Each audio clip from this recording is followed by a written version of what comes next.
Welcome everyone to Solo for 1K Supercharge Your Retirement Strategy. My name is Leah with Sense Financial, and we are a boutique financial firm specializing in self-directed retirement accounts with Checkbook-controlled. Our presenter for today is Brett Sininsky, and I briefly want to introduce him. He is a Solo for 1K and SDRA consultant here at Sense Financial. He has a professional journey spanning over 18 years in real estate investing. Brad is also a licensed California real estate agent, and his passion lies in empowering people to attain financial independence, affording them the possibility of an early retirement. Thank you again for joining us today, Brad, and I'll let you take it from here. All right. Thank you, Leah. Appreciate it. Thank you, everybody. Yes, we are going to talk about supercharging your retirement strategy through the concept of self-directing. It's actually not a concept, it's a real thing, but through the self-directing way of investing for retirement. And the product I'm going to focus on, the vehicle, if you will, today is Solo 401k. You actually can self-direct any retirement account. It's pretty cool. Not all retirement accounts, the way they're set up, are able to be self-directed into non-Wall Street assets, but any type of retirement account can be self-directed into non-Wall Street assets. Even actually some non-retirement accounts like HSAs, covered Ls, and ESAs for tax or for college savings. All of those can be self-directed. So very cool. The two most common are the self-directed IRA, which we'll talk about here in a moment. But before we get into that, self-directed IRA and Solo 401k. But before we get into that, why us? Well, we have clients in all 50 states. We have clients from all different walks of life. We have 5-star reviews on all the major websites, including some you may not have heard of, like BiggerPockets and Trustpilot, which is becoming more popular. And then we also get most of our business from referrals. We get referrals from all kinds of different professionals like tax advisors, CPAs, syndication sponsors and operators.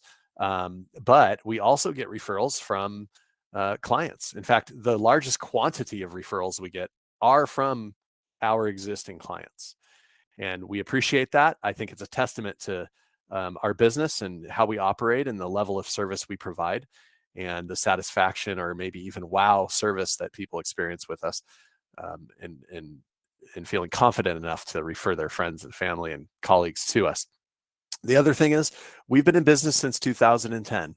So we're way past the startup phase. It's a real thing. It's been successful for a long time. And so that's why you should listen to us. All right. And maybe consider doing business with us.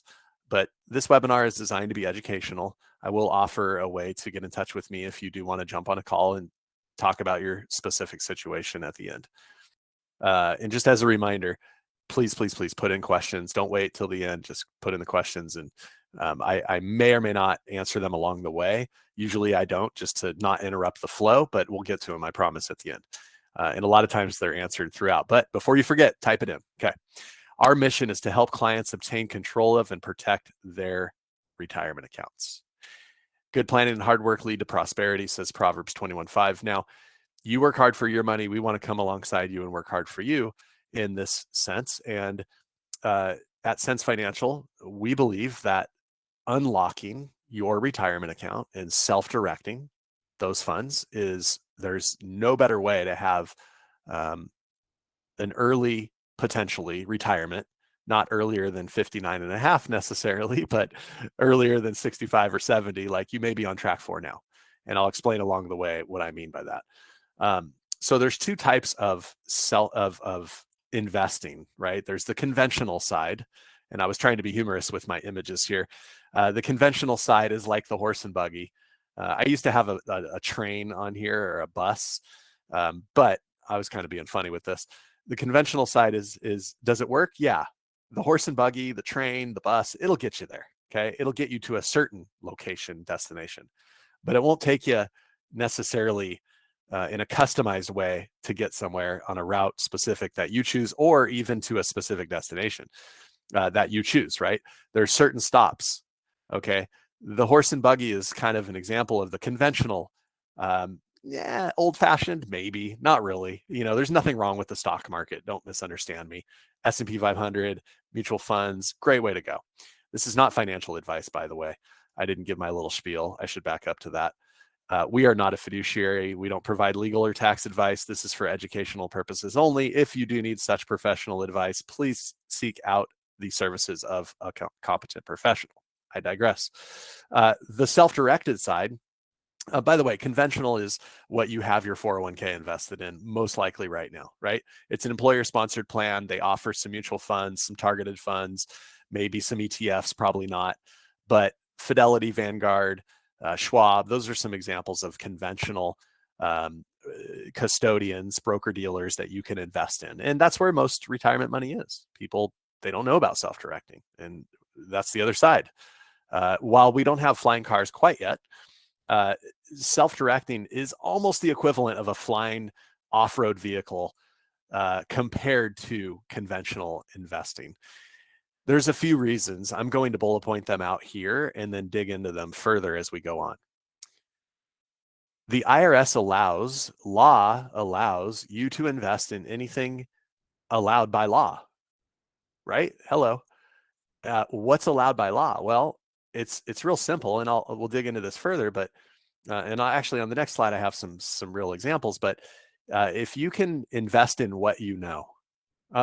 People ask me all the time, what should I invest in? Well, I don't know.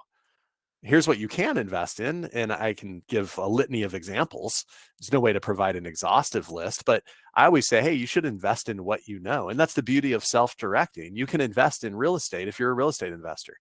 You know real estate. Why would you have your money in the S&P 500 if you know how to maximize returns on real estate? And furthermore, think about it like this. I can get a much more predictive return in my retirement account, self-directing, than I can in the stock market. I have no control over the stock market. If I know real estate, I can buy smart. I can rent it out. Two people are signing on the dotted line for what that rent payment's going to be, what the terms are. I can't do that in the stock market. The other thing is when you invest in with a custodian like Fidelity or Vanguard, again, nothing wrong with it. If you just have your money there and it's done well, that's good. You're probably going to get 8 to 10, maybe 9%, 10% at best. Okay, that's okay. It's good. But there's fees on top of that. And those aren't always obvious, right? Sometimes they're baked into the transaction. Sometimes there's load fees, etc. There's always fees. But on the self-directed side of things, there are no fees on the investments. 100% of the money from the investments goes back into the retirement account. Actually, it stays in the retirement account, right? The retirement account owns the asset, and the funds, the interest and the returns from that investment stay in the retirement account, right? They go back into the checking account and then you reinvest them. So the money just duplicates over and over again with no fees. I mean, there's property taxes on a rental property. You have stuff like that. Maybe not rental properties is what your goal is. You could do private lending. You could do all kinds of stuff. Anyway, enough of my tangent there. It does provide true diversification. You can invest in crypto, precious metals. By the way, these are just some examples. Real estate, residential, commercial, tax deeds, private lending. You can loan to private businesses. You can invest in apartment buildings and syndication opportunities and REITs even. I'll talk about what the IRS doesn't allow because that's all they say. They don't tell you what you can invest in. There's no way to make an exhaustive list of that. Ecclesiastes 11:2 says, divide your portion to 7 or even to 8, for you don't know what misfortune may occur on the earth. And self-directing can allow you to truly diversify. You might think you're diversified by being in, a mutual fund, and to a certain extent you are, but it's still the stock market. It's still one asset class.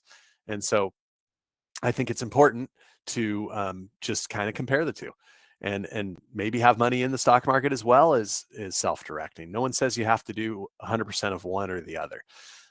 So a real life example here. I normally use a client of ours, but today I mixed it up a little bit. Mitt Romney, love him, hate him, anywhere in between, whatever. He was a presidential candidate in 2012 for anybody that doesn't remember that. Didn't win.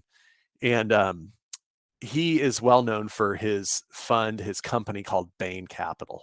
Okay. Now they offer investment opportunities for clients, but one of the things that that he did actually is he invested in Bain Capital in private equity deals. Now, he had to be very careful with doing this because he was, in many ways, an owner of the company. He's a co-founder of the company. And so he had to be very careful with not personally benefiting from any of these transactions, because he couldn't commit a prohibited transaction or he would risk his entire IRA being distributed. So he hasn't done that. It hasn't been ruled that he committed a prohibited transaction. He's been self-directing his IRA into private equity deals at Bain Capital for many, many years. And as a result, he has, no one knows for sure, but he has somewhere between $20 and $100 million in his traditional self-directed IRA account by doing this. So maybe you're not going to have that much money, but this just goes to show you the power of self-directing. By the way, how much can you actually contribute to an IRA per year? $7,000. So to go from $7,000 of annual contributions to this much money just shows an example of the power of self-directing that you can't get without doing this. By the way, it would be even better if it's Roth. It's not Roth, it's traditional. So he's going to pay taxes on the way out. He's over 59 and a half. So he's probably already taken some distributions, possibly. I don't think he's at RMD age yet, which is 73 currently. But anyway, I digress. All right. So I mentioned earlier that the two most popular options for self-directing retirement are the self-directed IRA and the solo 401k. All right. And that's what we specialize in here at Sense Financial as well. The self-directed IRA is for just about anybody, right? That's why you see all those people there. You have to have earned income to contribute to an IRA, but you can self-direct any retirement account can be rolled into an IRA. I'll explain more of that on the next slide. And then the solo 401k is the other most popular one. Now, with the solo 401k, it has a self-employment requirement attached to it. Okay, so you have to be self-employed. It's primarily for you, the business owner, and their spouse. Can't have any other employees. And if you check all those boxes, your business can adopt a solo 401k plan and do the same thing you do with the self-directed IRA as far as what you can invest in and how it works for the most part. There are some differences.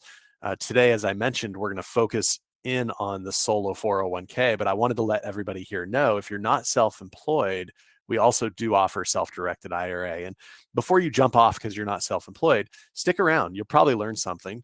And a lot of what I talk about applies to both plans. And it's not hard to become self-employed. You can drive for Uber one day a month. I have my real estate license. I can sell one house every other year and have a solo 401k. I could mow lawns on the weekends and be self-employed, right? I could join a network marketing company, whatever. There's all kinds of ways to quote unquote become self-employed. All right. But I will talk more about that as we go on. So how does the solo 401k work? Well, first off, as I mentioned already, you have to have a plan sponsor. This is your business. It can be any type of business, sole proprietor, corporation, LLC, partnership, etc. They all work. All right. Again, just no full-time W-2 employees outside of business owners, partners, and or spouses of the business owner or owners. And so once we establish you qualify, the plan sponsor adopts the plan. So the plan and the trust is created, okay, the adoption agreement.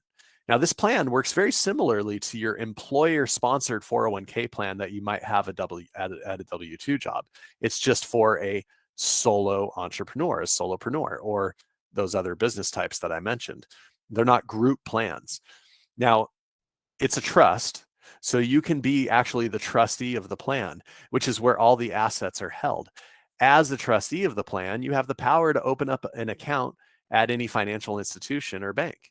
We'll assist you with this, of course, in the setup period, but you'll have a bank account, which when you roll over existing funds from a 403b or a 457 or a traditional IRA, they'll go into that checking account. Now, this account is opened in the name of the solo 401k trust. So no money is being taken out of a retirement plan to do this. This is a direct rollover. It's not a taxable event. Once everything's set up, which takes about a week, and the rollover has happened, which takes about 1 to 2 weeks, the money's in the checking account, the check is cleared, you can start self-directing. So usually inside of a couple, maybe 3 weeks at most, you're all set up and ready to roll. Okay. Now, all the income and expenses should go into and come from this bank account, this business checking account, so that they stay inside the solo 401k plan, right? Now, if you invest in real estate as an example, the money will come from the account for everything: the home inspection, the down payment, the earnest money deposit, the closing costs, everything. Okay. And then the rent payments will go back into the checking account.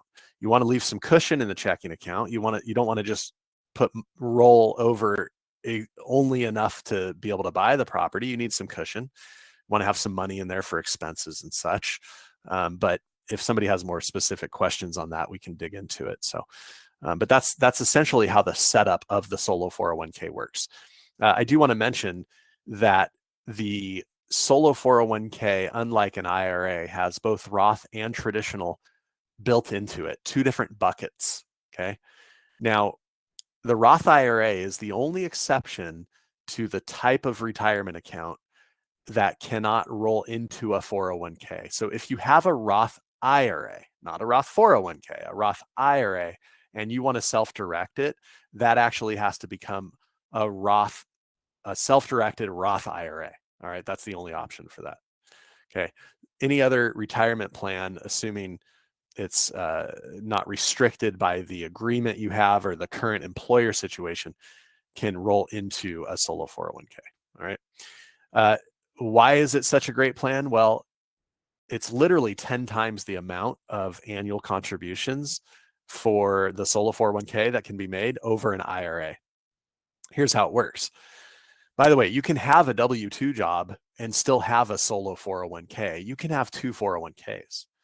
There's two buckets to contribute. There's the employer bucket, right? Because you're self-employed, you're the employer, but you're also the employee.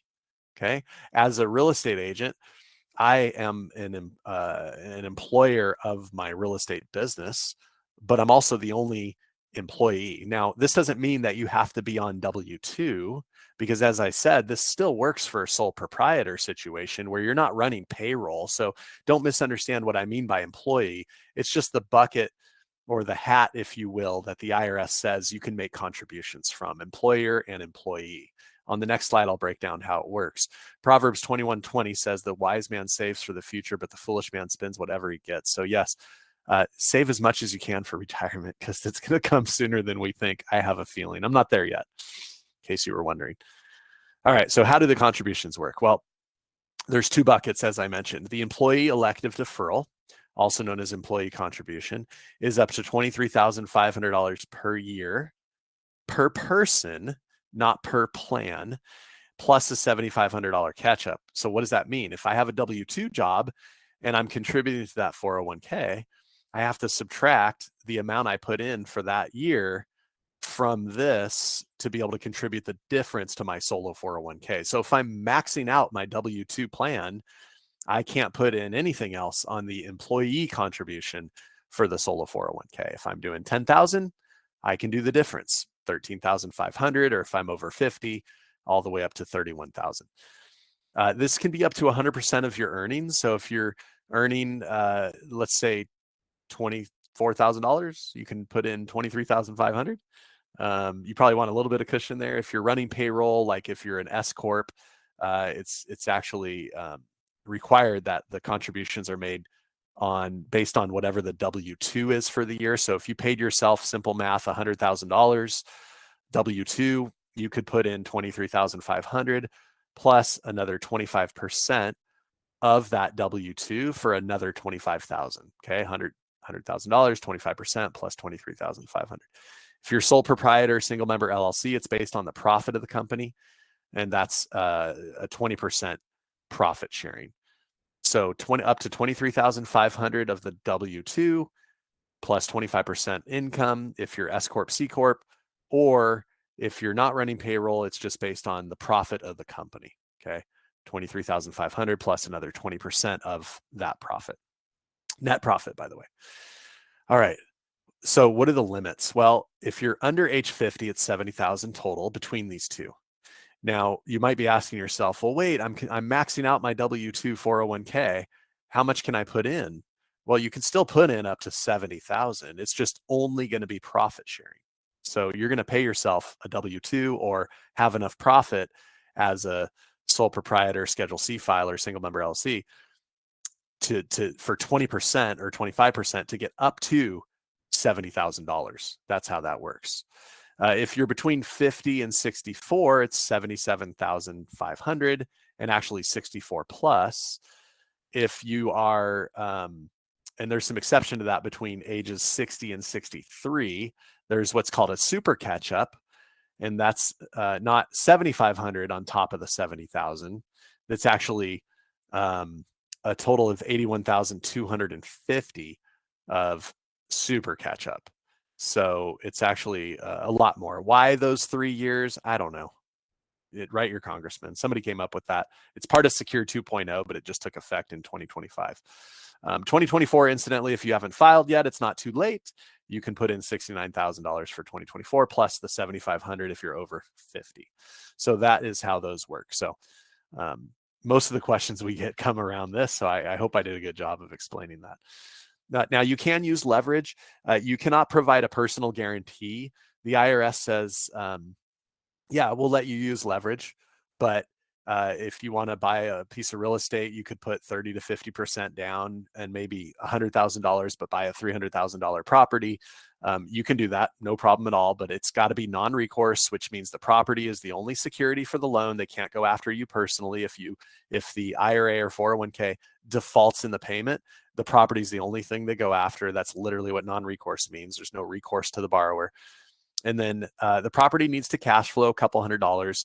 You've got to have usually about 6 months of reserves in the plan. So remember when I said, don't just roll over enough to buy the property? Well, that includes cash reserves that you need if you're going to get a loan. Okay. So usually 6 months. We do have a list of lenders who will offer these loans, SenseFinancial.com, non-recourse lenders. Now, you don't have to actually use like an institutional type lender. It could be a private loan or even a seller carryback. It doesn't matter. It just needs to be non-recourse.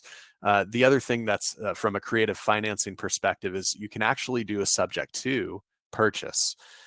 It's not a non-recourse loan, but you as the IRA owner did not guarantee the loan. The previous homeowner did. You're just taking over the payments, and title is being changed from the previous owner to the IRA or the 401k. And so that's why that works.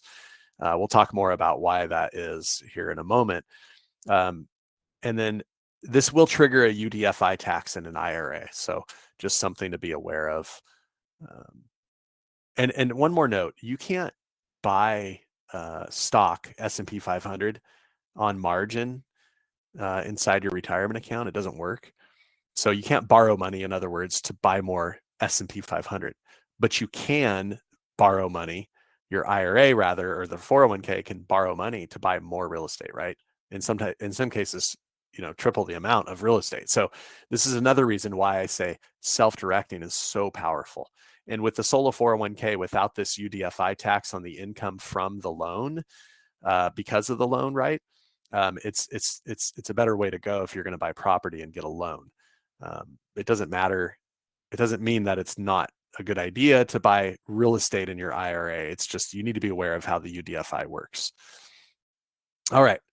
With that said, Steve, my friend and colleague and client of Sense Financial, we're going to have him pop on.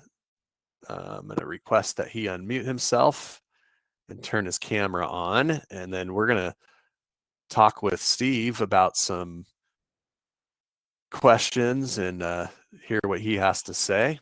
Steve, can you hear me? Yes, I can. Hey, Brett.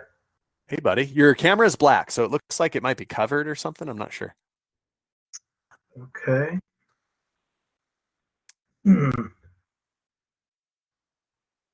It's on. It's just not producing a picture. So.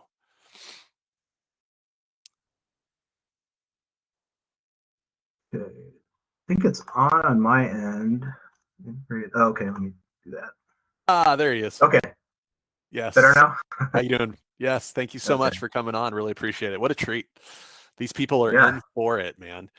By the way, you said this picture is like, what, 50 years old or something, but you look exactly the same, man, as this picture. So it's all good. I hope so. I'll take that.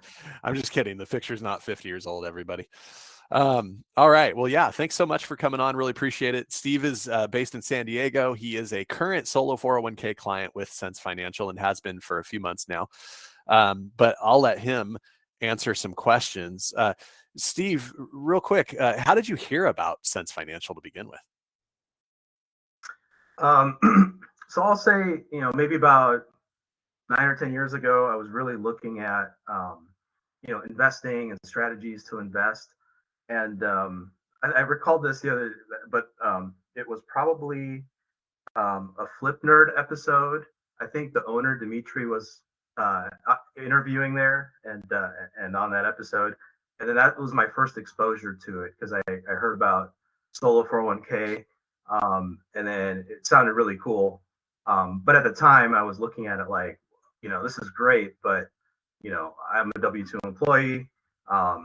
And as I learned more about solo 401k, I needed to have a business. Then I realized, hey, I'm not eligible, but it kind of took me down the path. And at that point, I started realizing, hey, there might be options with my retirement money. I just need to figure out what those options are. Yeah, great. Okay, well, very cool, man. But for me, I was also, I was in the government. I was a federal employee for about 15 years, and I just kept watching this money grow. And at some point in that process, I was contributing like my 13% a year, and I think this was in 08, 09. And I looked at my statement, and the whole portfolio was down 40%, even while I was contributing.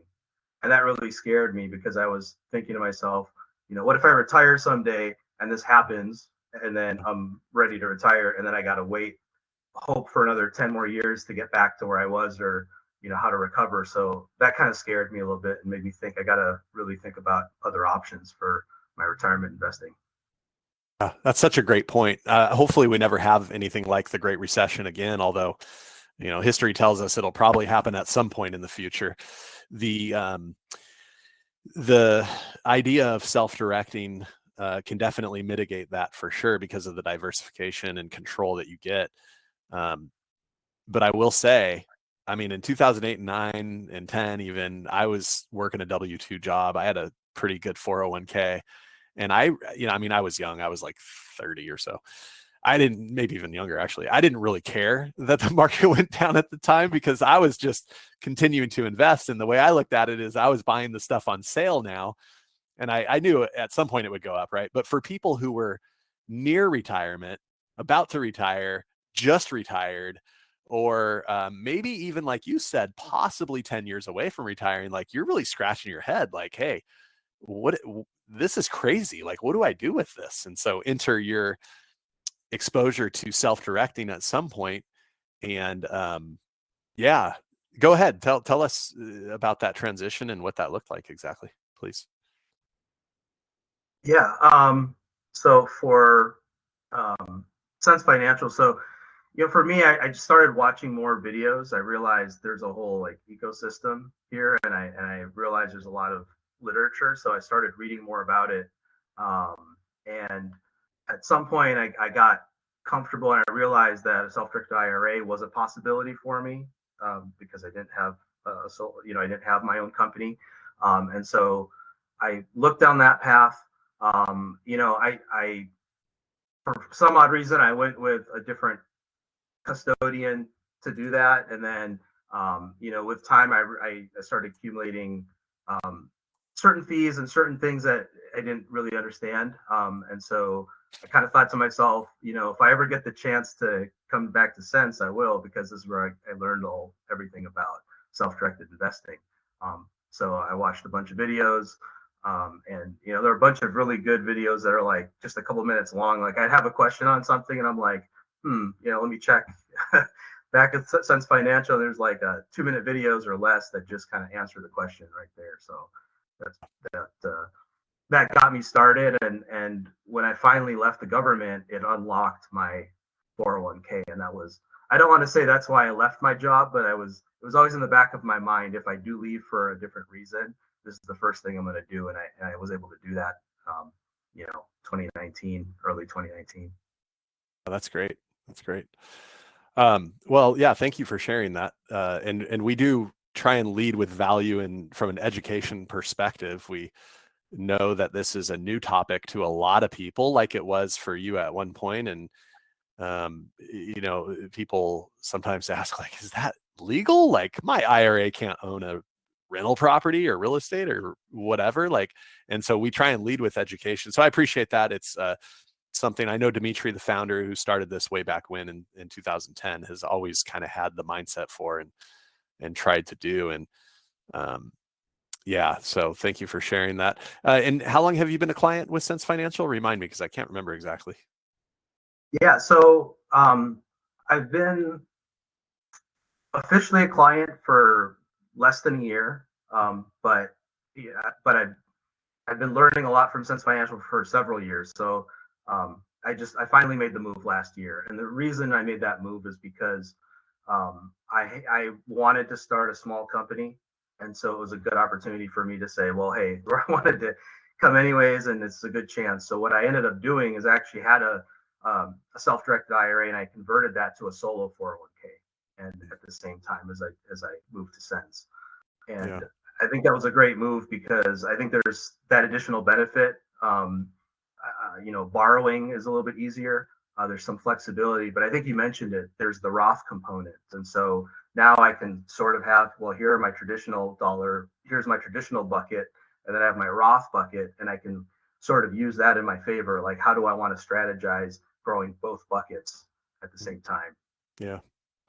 Yeah. And actually, I kind of shot myself in the foot a little bit by not including my slide. I usually talk about the self-directed IRA, and because it forces me to talk about a custodian situation and having, not having the checkbook control and having to go through the custodian for everything. So, yeah, there are two ways to set up a retirement account. One, as I just said, it requires you to go through the custodian for all transactions, all investments, and one where it doesn't. And that's where the checkbook control comes in.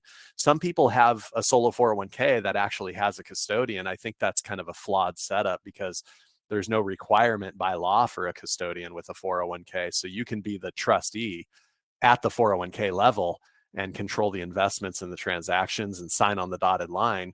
With an IRA, they're still a custodian, but they can be bypassed with the use of a special purpose LLC or trust. And so that's what Steve is talking about. So I apologize for not bringing that up earlier to the audience. And Steve, I owe you an apology, man. I totally just botched the introduction. I was supposed to read your description. And okay, so I'm going to do that now. I'm so sorry, but okay, Steve hails from San Diego. He's a husband and father of two and an engineer, which I appreciate because my mind doesn't always work as intricately as I sometimes wish it would. And people like Steve rub off on me, and it makes me a better person and better decision maker. But he loves to play tennis and basketball. He doesn't look like it, but he can actually do a 360 dunk and a 10-foot hoop. And then he does enjoy time with family and travel. And he just got back from a kind of a cool trip he was telling me about. And on the professional side of things, and also for his family, he enjoys planning for the future and investing smartly to ensure a good retirement and future for his family, for himself and his family. So I apologize for totally missing that, man. But I wanted to make sure people knew who we were talking to. Dunk. I don't think I'm tall enough to dunk. So okay, well, same as me. Yeah. But that's all right. Yeah, well, thanks so much. And so real quick, also, what type of assets has your solo 401k actually? You kind of alluded to it a little bit. Well, what have you invested in so far? What's your favorite and why? Yeah, so I've purchased long-term rental, short-term rental. I would say, I like both. So, my thought going in with this was if I can get a long-term rental, say, I'll give you kind of use case here, like, 100,000, pay some closing costs, a little bit over 100,000 to buy a $300,000 home today, right? Well, depends on financing and that, but 20-year fixed rate loan, if it can cash flow a little bit, great. And then in 20 years, I have that projected at being, a $600,000 asset, right? 600, 650 really depends on, that. So to me, I looked at it like, well, if I can buy two homes in this and I've got, say 250, 260, 70,000, then that kind of, 650 times two, at that point in time, I have two paid off properties. That's $1.3 million, right? And so this isn't depending on the stock market. This is just me with my long-term investing strategy, staying conservative with it. And, that's, and again, that depends on the loan. There are different kinds of loans, and the terms tend to be a little bit different than a traditional, but you could still make it work. And that was my favorite strategy when I started. That strategy shifted a little bit when I decided, well, I want to try, a short-term rental, and I got an Airbnb beach condo. And, that was nice because you get to see the cash flow. I get to have every month, here's the, here are my hot times, July, August, September, everybody's like boom, boom, boom. And I can see this kind of thing work. And I think that's great because, with either type of strategy, it's nice because, when you buy the property, sell the property, you're not paying any gains. And that's a huge benefit of having the real estate in the retirement account, is I can do that. And I felt like, hey, I can get this short-term rental, get some cash flow, maybe some appreciation, sell it, and then I just buy another one or buy another asset somewhere else. And I don't have to deal with any of that, immediate tax situation. So I like that short-term style. Okay, very cool. Now, do you own real estate outside of the retirement account as well? So I have real estate outside and inside. I like both, and I think I like both for different reasons. I think everyone has, it kind of depends on where your money's at a little bit too. And there are good benefits having it outside because you get some tax benefits and things like that. But I think having it inside is beneficial when you're doing transactions. You're buying something. For example, if I'm buying and selling or flipping properties and things like that, these are very high tax, immediate tax situations. And I think that's a big benefit of doing real estate is if you're transacting a lot, you're lending money, these kinds of things are, you can get a good return very quickly, and then you can do it over again. And I think that's another strategy I'd like to do a little bit more of is lending out of the retirement account. But, and I also like the idea of something like gold. I do think that that's better. You can always buy an ETF and that's fine, but I think the fact that I can actually buy it, and I know there are rules there, like I can't just buy it and put it under my pillow or mattress or anything, but as long as it's stored in a proper place, I have access to it. And I think that's better than just saying, I have a gold ETF somewhere floating around. So I do think that that's another good asset to have in there, for me, my perspective. Yeah. Gold, platinum, palladium, and silver with certain quality is allowed. Actually, it's super cool. A lot of our clients, seems like more and more, are wanting to invest in precious metals. So that's interesting. And I would suggest the reason I asked about your, owning real estate outside the retirement account is because I want people to understand the whole idea behind self-directing is, you might try some things you haven't tried before. Maybe you try a short-term rental, or maybe you try a private loan and you haven't done that before. But by and large, the idea of self-directing is to be able to use your retirement money to invest and grow in what you already know. And I already said this earlier in the presentation. If you know how to buy a rental property and you understand what's involved with tenants and toilets, then go buy a rental property inside your retirement account. We don't offer financial advice, but my best advice I give, I think, is invest in what you know and understand and kind of go from there, and don't bet the farm on anything. Like, don't invest your whole retirement account in one asset. Like, you save a little bit to spread it around a little bit, leave some in the stock market, whatever the case may be. But anyway, I don't provide financial advice, so that's not what that is. Okay. Well, very cool. Thanks so much, Steve. Anything else you'd like to share about your situation or anything at all? No, just that, I think it's like you're saying, it's good to diversify. And I think that having the ability to say, like, I have metals, and I have maybe a little bit of Bitcoin, and I have, I think you can even have a Fidelity account and real estate. It gives me access to say, like, I can move these around as I deem during the process as I get closer to retirement. And I think that's pretty powerful because, that's a whole other ball game than, just saying all of my money is, in Fidelity or managed by my, my company. And, hopefully that one source will be a big amount at the end. But in this case, you're actually able to shift where, and you're able to do it yourself, which is really nice. Well, and actually too, at retirement time, people don't necessarily know this all the time, but you can distribute an asset to yourself as well. And so if you own that beachfront condo inside your 401k and you want it to live in or even own personally, because right now we didn't talk a whole lot about this, but you're a disqualified party to the plan. So you can't go stay at that beachfront property, that short-term rental, and neither can your immediate family. But at retirement, if you want it, you can distribute it to yourself. Now, if it's traditional, it's going to be a taxable event, but if it's Roth, you can take that property completely tax-free and just all of a sudden you can do whatever you want with it. So it provides a lot of super cool options here for now and for retirement. So, yeah. All right, man. Well, thank you so much for coming on. I have like maybe 5 more minutes at most of presentation stuff. And then I'm going to do Q&A. Are you able to stick around in case somebody asks a question of you specifically? Yes, sure. Okay. Appreciate it.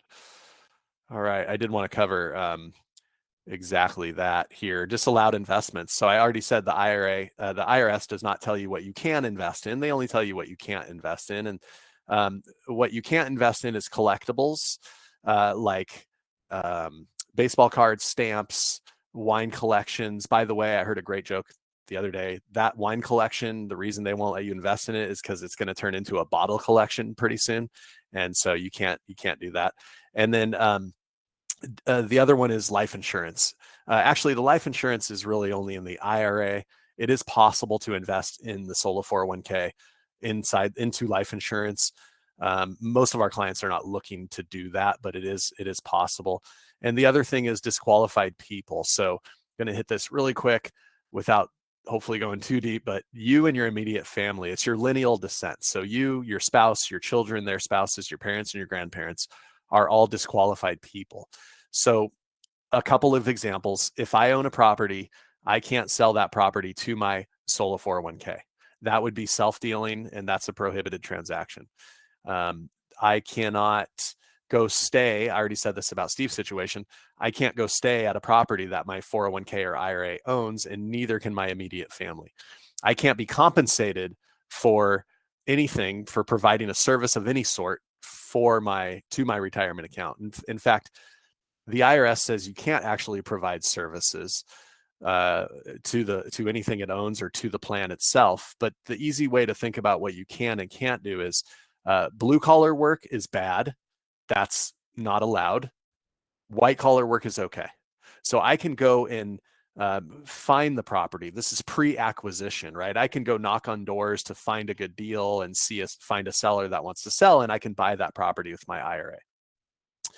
What I can't do is, once the IRA owns that property, I can't go work in the kitchen and upgrade the tile or paint the walls or put the new roof on or whatever. That blue collar work I can't do. The white collar work is okay. All right. So hopefully that makes sense. I'm not going to hit this anymore unless anybody has any questions, but just everything you do is arm's length and you're going to be just fine. That's the easiest way to think about it. Just one last chart here about IRA versus 401k, and I'm not going to hit every point of this, but we talked about the built-in Roth. We talked about the max contributions. Personal loan from the solo 401k is an option, and that's pretty cool. What it is you can actually borrow up to 50,000 or 50% of the planned assets for whatever reason you want. So a couple examples: people want to have a solo 401k and they have a solo 401k and they have some high interest credit card debt or a car loan or whatever they want to pay off. Well, they can borrow 50,000 or 20,000 or whatever it is. Again, 50% of the total plan assets are 50,000, whichever is less, and pay off the lender for the credit card, pay off the credit card or pay off the car note or whatever it is, and then pay their retirement account back. So you are paying your retirement account at an interest rate of prime plus 1%, but it's a way to quickly get out. And you can use it. That would be a disqualified, that would be a prohibited transaction for the IRA money to do that stuff because you're a disqualified party. But with the participant loan, that's your money now. You borrowed it, it's your money to do whatever you want with, and then you pay it back.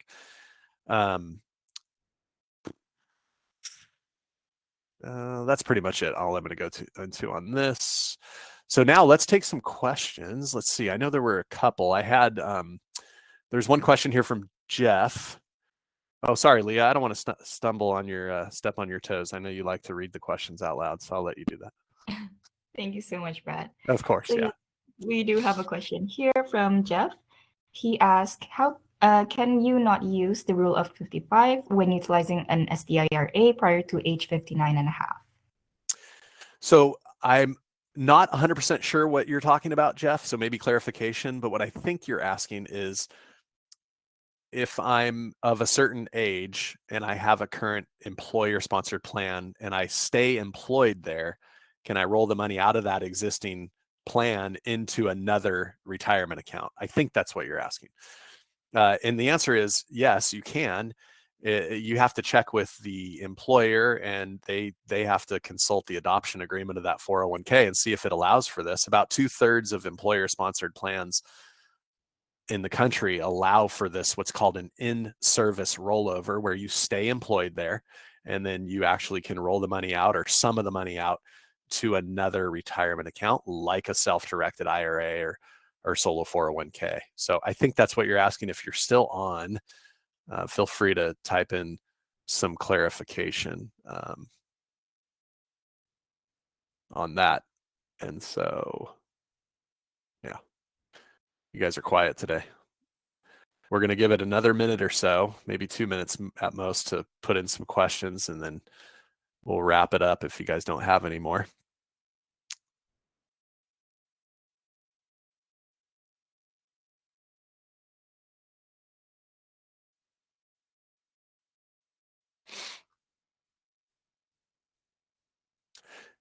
All right. I did want to offer a complimentary consultation link, an opportunity if anybody on the call wants to discuss. Maybe you're shy, you don't want to talk about your situation here, that's fine. I'm happy to jump on a call. It is complimentary, no obligation, not a hard sale or anything like that. If just to get your questions answered about your specific situation, I'm happy to do that. SenseFinancial.com /consultation. You can also email us at contact@SenseFinancial.com or call us directly at 949-228-9394, and we will return your call. You can even text that number, as a matter of fact, and we will get back to you as soon as possible. But yeah, it looks like that's it. Steve, anything else to add since you're still on with us?